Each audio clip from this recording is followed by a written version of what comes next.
तो ये बात अगर सीएम को समझ में नहीं आई है ना शुरू में ही श्वेता के अपहरण के केस में, अभी फिलहाल मैं बाकी की बात नहीं कर रहा हूँ, उसी का जो है कि रात के 2 बजे उसके अपहरण का समय था, तो उस समय कौन से कानूनी काम हो रहे थे, है ना। दूसरा, उसमें मानव तस्करी लिखा हुआ है साफ साफ। तो इन 2 पॉइंटों से ही सारा खेल ख़त्म था। ये समझ में नहीं आई, ये मैं जानना चाहता हूँ इसे कौन मानेगा आखिर, है ना, कौन मानेगा। दूसरा, अगर इन रिपोर्ट, ये जिसने भी ये बताई रिपोर्ट जाके सुनाई, मतलब मेरठ वाला था, अगर इसने खुल के ये सब नहीं बताया, है ना, तो इन सब में इतनी हिम्मत कहाँ से आती है, ये दुस्साहस कहाँ से आता है, और इसमें अब गलती किसकी है या अपराध किसका है।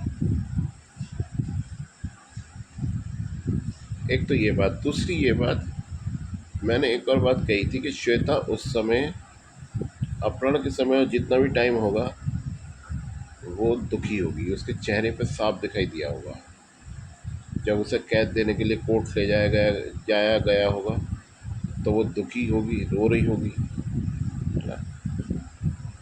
तो जैसे कि उसे उसी बात को दबाने के लिए ये भी सत्यता दिखाई दी होगी, उसके चेहरे की खौफ, डर, है ना, मजबूरी, ये सब मिले जुले जो भाव है वो सब दिखाई दिए होंगे चेहरे पे। तो इसने दबाने के प्रयास किए कि जो है अलग अलग, और बदतमीज यहाँ बोल, उनको एक्सप्लेन यहाँ क्या करूँ, दबाने के प्रयास किए बस। तो इसी प्रकार से वो सब फ़ोटो देखे जाए, फ़ोटो अगर है तो, वीडियो देखी जाए, वीडियो अगर है तो, क्योंकि ये जितनी भी बकवासी कर रहा है ना, उन बकवासों में कितनी सत्यता है, उन बकवासों में कितनी सत्यता है। एक एक वीडियो की फ़ोटो देखा जाए, और श्वेता, मेरी पत्नी श्वेता सीरियस कैद में है, सरकारी कैद में, है ना, सीरियस सरकारी कैद में। ये कैद जब से और ज़्यादा सीरियस होगी जब से मैंने ये बोला कि रात के 2 बजे कौन से कानूनी काम हो रहे थे भाई, है ना, क्योंकि अपहरण का समय वही था। तो इसीलिए ये सब दंड के अधिकारी हैं जो रिपोर्ट भी नहीं होने देते हैं, और इन सबको जेल पहुंचाने का काम श्वेता करेगी। इसी डर और खौफ से ये श्वेता को मुझे दे नहीं रहा है, जबकि केस क्लियर हो गया। अब ये कौन सा क्या चल रहा है, तुम हर लेवल पे, तो हर स्तर पे तो तुम झूठे, मक्कार, जाहिल, जलील साबित हुए हो। जाहिल भी साबित हुए, नकारेपन को उर्दू में जाहिल कहते हैं। तो जाहिल जो वर्ड है ना, वो नकारेपन से ज़्यादा तुम्हारी औकात को एक्सप्लेन करता है अच्छे से। जाहिल, जाहिल, इसीलिए उर्दू का वर्ड पकड़ लिया, जाहिल, है ना, जलील, देशद्रोही। तो ये सब तुम्हारे तमगे हैं साले, इसीलिए अपनी औकात में रहे। दूसरी पोल इसकी उससे खुल गई है, हॉस्पिटल का बिल भरा था, उसने बोला था। बकवास चलती है, पहले तो वैसे ही ख़त्म है, वो सब चीज़ों का कोई मतलब नहीं है, लेकिन अब एक चीज़ और सामने आ गई कि सुनीता कुमारी ने मुझे बिल थमाया था, बहुत मोटा तगड़ा, बहुत मोटा तगड़ा बिल थमाया था पूरे उसका खर्चे का, है ना। ये बिल था कैलाशी हॉस्पिटल का, कैलाशी का था ये, हंस का नहीं था। अब इसमें भी कुछ पैसे मेरे पास पड़े हुए थे, इसमें भी पड़े हुए थे कुछ पैसे मेरे पास, उसके बावजूद इसने इतना अंट शंट ज़बरदस्ती लगा के दे दिया मुझे बिल। ज़बरदस्ती था वो, सब सब पैसे पड़े हुए थे, कोई इतना नहीं था। वो इस वजह से दिया गया था सिर्फ कि भाई अभी मैं मम्मी के पास लगा हुआ हूँ, ये है कि भाई तुम कर लो, है ना। सिर्फ ये था कि जैसे मैं बिल भर दूँगा, है ना, या मैं उसके लिए खाना भेज देता हूँ तो बिल भर उसको पेमेंट कर देता हूँ पहले ही। वो इस तरीके से ना, सिर्फ और कुछ नहीं था। और रही बात ये कि अगर तुम्हें अधिकार, अगर तुम जिसके टुकड़ों पे तुम पल रहे थे साले, है ना, तुम्हारे दोनों बच्चे वहाँ पे पूरा पढ़े हैं, और रही बात उसके लिए अगर तुमने कुछ किया भी जो कि तुम्हारी मजबूरी थी, है ना, और तुम्हें जलालत में करना भी चाहिए था, तो तुम जलीलो जो है उसका एहसान दिखाओगे क्या? उसके बावजूद तुम्हारा पूरा जितना तुमने कहा उतना पेमेंट हमने किया, जितना भी था। अब एक तरफ ये, एक तरफ फिर भी मम्मी का खर्च वो चल रहा है, इलाज बराबर, मतलब खर्चा है पूरा, ऊपर हम तुम्हारा पेमेंट भी कर रहे हैं। तो तुमसे बड़ा जलील कौन होगा? कोई होगा? ये है। उसी समय मैंने कार भी खरीदी है ना, क्योंकि कार बुलानी पड़ती थी, टाइम लगता था, तो मैंने पहले ही सोचा कि अगर रात बिरात में तबीयत खराब होगी, जो कि कोई पता नहीं होता, तो बहुत दिक्कत हो जाएगी। और वैसे भी मम्मी के लिए उस समय कार की ज़रूरत थी, मैंने कार खरीदी। ये सब खर्चे वहन कर रहे थे हम, जो ज़बरदस्ती ये कहा जाता है कि हमने बिल भरा जी। अबे कौन से इरादतन मारने वाले ने आज तक बिल भरा? उनको पट्टे, ये तो बता दे मुझे। ज़बरदस्ती जो जिद पे मार रहा, जिद जिद तय हो चुकी है। और किसने लिया है?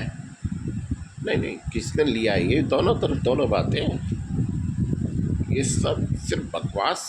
और दूसरी तो तुम हमारा ही पैसा खा गया, है नहीं, जो कि अब जो है 15 हो जाएगा, किस तारीख को इस पर 15 करोड़ हो जाएगा। जो रुपया इसने खाया है भैया, क्यों खाया तूने? क्यों भाई, क्यों खाया? तो लेते समय इन्हें तो लगता है बहुत अच्छा, जब ये बदमाशी दिखाते हैं, जब देने का वक्त आता है तो ये सब भागने लगते हैं।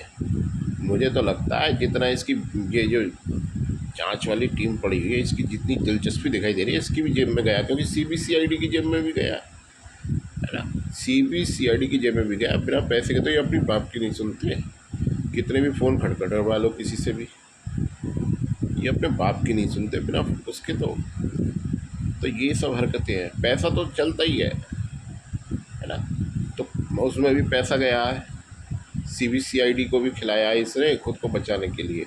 ये पैसा खर्च कर रहा था इन चीज़ों में, और वो भी हमसे वसूली होती थी, किसी न किसी तरीके से होती थी वसूली, बस, है ना, किसी न किसी से। वो आज भी जारी है, ऐसा कुछ नहीं है, आज भी जारी है, वो सब हमसे वसूला जाता है। और अभी तक पैसा इतनी बड़ी चीज़ नहीं बना है ना, कि किसी को इरादतन हमले में क्षमादान दे सके। इतनी बड़ी चीज़ ना बना है, ना बनाने की। अपनी जलीलो कोशिश करो अपनी बदतमीजियों से, वरना तुम नप जाओगे लंबे, है ना। जलीलो, संविधान के भक्षकों सालों, तुम्हारी माँ का चूत भोसड़ी वालों, तुमने साले भड़वागर्दी कर रखी है बहन के लौंडो। उससे भी बहुत बड़ा सबूत है, क्योंकि ये सब ख़त्म हो गया वहीं पे, कि जब हम पहले ही लिख के दे रहे हैं, पहले ही लिख के दे रहे हैं कई साल पहले कि हमें खतरा है भाई। 2011 में दे दिया पहले, तो फिर दोबारा से नाम सहित दे के आए हो कि हमें अगर कुछ भी हुआ तो ये जिम्मेदार है। कुछ भी हुआ, कुछ भी हुआ तो ये जिम्मेदार होंगे। तो फिर क्या रह गया भोसड़ी वालों? तुम्हारी ये जिद नहीं है मैं भोसड़ी के, यहाँ पे आके सारा ख़त्म है। तो ये जो तू पैसे को ले आता है ना, हर जगह पैसे को, ये जलील हो तुम्हें आदत होगी देश को बेचने की पैसे के लिए। यहाँ कोई देश को बेचने को नहीं बैठा है। अब तो तेरी स्वार्थ वाली मैंने पहले भी ख़त्म कर दी है ना, स्वार्थ वाली। मम्मी की 50,000 पेंशन आती है, तेरी भाषा में जवाब दे रहा हूँ मैं। मेरे घर में मम्मी बड़ी, सबसे बड़ी, मम्मी की 50,000 पेंशन आती है, यानी एक इनकम सोर्स जिसे रोका नहीं जा सकता। वो मम्मी का था 50,000 रुपये मंथली, 50-55 हज़ार रुपये है ना। सब समझ गए। अबे तो जलीलो, तुम्हारी माँ का जो तुम गधे के पिछवाड़े से ज़बरदस्ती लिखते हो सब, सालो भोसड़ी वाला, तुम्हारी माँ का चू, तुम्हारे कोई भी अपनी इनकम को ख़त्म करेगा? कभी जलीलो भोसड़ी के, तू एक तरफा बात चोतता, तू जहाँ से भी निकल के भागेगा तुझे वहीं दबोच लूँगा मैं, है ना, क्योंकि यही है सच्चाई। तू जहाँ से भी निकल के भागने के प्रयास करेगा वहीं से दबोचा जाएगा तू। भांग खा के ना आ यहाँ पे। मैं जानता हूँ तेरी बदहवासी क्या है। तू प्रयास ढूंढ रहा है। जब मोदी जी ने कहा था भाई तुम्हें, नहीं मोदी जी ने कहा था, एक और मंत्री तो उन्होंने कहा था जब नोटबंदी हुई थी, उनका नाम मैं भूल रहा हूँ, कि तुम सिर्फ विंडो ढूंढ रहे हो, एक विंडो ढूंढ रहे हो निकलने के लिए, वो विंडो हम नहीं खोलेंगे किसी भी हाल में, है ना। तो तू वही हाल कर रहा है। अगर विंडो ढूंढेगा ज़बरदस्ती की तो बेटा वो विंडो में तू फंस जाएगा, ध्यान रखियो। तू फंस जाएगा उस विंडो में, है ना, क्योंकि तेरे बाप का राज नहीं है, यही पूरा केस है। और तुमने अपने बाप का राज समझ समझ के, बाप का संविधान समझ समझ के तुमने भोसड़ी के अपना चलाया है। तुम्हारे बाप का संविधान नहीं है भोसड़ी वालों, है ना। इस बात को भूलना मत, बहन के लड़ना, वरना तुम्हारी मैया चुत जाएंगी जो पहले से चुत गई हैं, है ना। अपनी औकात में रहने का प्रयास कर और जेल जाने का इंतजार कर।